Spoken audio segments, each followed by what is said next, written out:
ကောင်းတဲ့ကံပဲဖြစ်ဖြစ်မကောင်းတဲ့အကုသိုလ်ကံပဲဖြစ်ဖြစ်လူတွေဟာနေ့စဉ်မှာလုပ်နေကြတာကောင်းတာလည်းလုပ်တယ်မကောင်းတာလည်းလုပ်တယ်ကောင်းတဲ့အတွေ့တွေလည်းတွေးတယ်မကောင်းတဲ့အတွေ့တွေလည်းတွေးတယ်ရေပုံရခြုံငုံသုံးသပ်ကြည့်မယ်ဆိုရင်မကောင်းတာကတချို့ကများတယ်ပေါ့လူတိုင်းတော့မများပါဘူးကောင်းတာတွေများတာသို့တော့ကောင်းတဲ့လုပ်ရကလေးဟာနည်းနည်းပဲဖြစ်စေမကောင်းတဲ့လုပ်ရကလည်းမိနစ်ပိုင်းလောက်ဖြစ်စေစက္ကန့်ပိုင်းလောက်ဖြစ်စေနာဟိကမ္မံဝိနတတိကိုယ်တဏ္ဍမှာဖြစ်သွားပြီဆိုတဲ့ကပျောက်သွားတာမဟုတ်တော့ဘူးတဲ့ဒီလိုဆိုလိုတယ်နော်ဖြစ်သွားလိုက်တဲ့အခိုက်အလေးဟာအောင်မြင်ဖြစ်သွားလိုက်တဲ့ဟာကမေ့သွားပြီမဲ့တဘာဝတရားအလျောက်မိစ္ဆာသဘောတရားအရာဖြစ်ပြီးပြတ်သွားတာမှန်တော့လဲသူ့ရဲ့တတ္တိလေးသို့မဟုတ်မျိုးစိတ်ကလေးကကြာကြံ့ရသွားအဲ့ဒီမျိုးစိတ်လေးကမြေနဲ့ရေနဲ့တွေ့ရင်ပေါက်တယ်လို့ပဲဘဝတစ်ခုကျိုးပေးဖို့အတွက်ဆင်းသင်းဖြစ်နေတတ်တယ်ပေါ့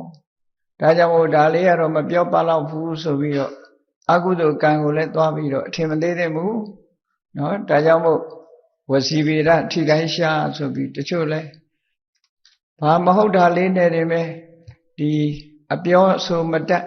စိတ်နေသဘောထားမတတ်သည့်အတွက်ကြောင့်သွားပြီးတော့ကဲရဲ့ရှုပ်ချမိသွားရင်အဲ့ဒါတစ်သလုံးဒုက္ခရောက်ပြီးဘဝတန်တရားမှာကြည့်လေခောစုတ်တရာလောင်းကြည့်ပိစိကဗုဒ္ဓအိမ်ကြွလာတဲ့ပိစိကဗုဒ္ဓတပါးကခါလေးကုန်းနေတာဘာရဲ့လို့မဟုတ်ဘူးအပျော်လို့တာတို့ရဲ့ပိစိကဗုဒ္ဓကဒီလိုလေးကြွတယ်ဆိုပြီးတော့ရွှေခွက်ကလေးပွေ့ပြီးတော့ခါလေးကုန်းပြီးရည်စရာလို့တာကကုံးမှကြီးဖြစ်နေနော်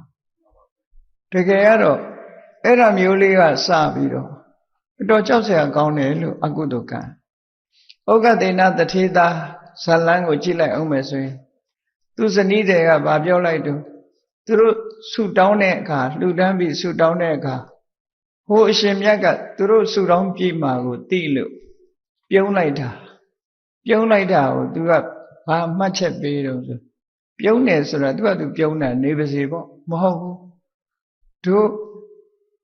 တို့အရှင်ကနော်ခုခေတ်လိုပြောရင်တော့အနုပညာသမားထမရဲ့လို့ပြောတယ်ပေါ့နော်တို့အရှင်ကဒီစတ္တမနဲ့တူပါတယ်လို့စတ္တမနဲ့တူပါတယ်လို့ပြောလိုက်တာဟိုယောက်ျားလုပ်တဲ့ပုဂ္ဂိုလ်ကလည်းသူဇနီးပြောတဲ့အတိုင်းအေးဟုတ်မှာပေါ့ကွာလို့ဒါနဲ့ပဲသူတို့ဇက်ကစားရတဲ့ဘဝမျိုးတွေရောက်သွားတယ်နော်အဲ့ဒါတကယ်စဉ်းစားကြည့်မယ်ဆိုရင်ဘာမှဖြစ်လောက်တာမဟုတ်ဘူးလို့ပြောရမယ်ဘာမှဖြစ်လောက်တဲ့မဟုတ်တဲ့ကံလေးကလည်းအကျိုးပေးတတ်တယ်ဆိုတာအဲ့ဒါကိုပြောတာနာဟိကမ္မံဝိနတတိတဲ့ကုသိုလ်ကံပဲဖြစ်ဖြစ်အကုသိုလ်ကံပဲဖြစ်ဖြစ်ကိုလုံးမိတဲ့ကိုယ့်ရဲ့စိတ်ထဲမှာဖြစ်သွားတဲ့အရာလေးဟာအကုသိုလ်ကံဆိုရင်အမဲဆက်ကလေးပေါ့ကုသိုလ်ကံဆိုလို့ရှိရင်တော့အဖြူကလေးပေါ့အဲ့ဒီနှစ်ခုစလုံးဟာပျောက်ပြက်သွားတာမဟုတ်ဘူးတဲ့မျိုးစိတ်ကလေးတွေဖြစ်သွားပြီတနေ့တစ်ချိန်ကျအခွင့်သာလို့ရှင်အပင်ပေါက်လာမှာပဲလို့ဒီလိုပြောတာနော်ဒါကြောင့်မို့တတိထားရတယ်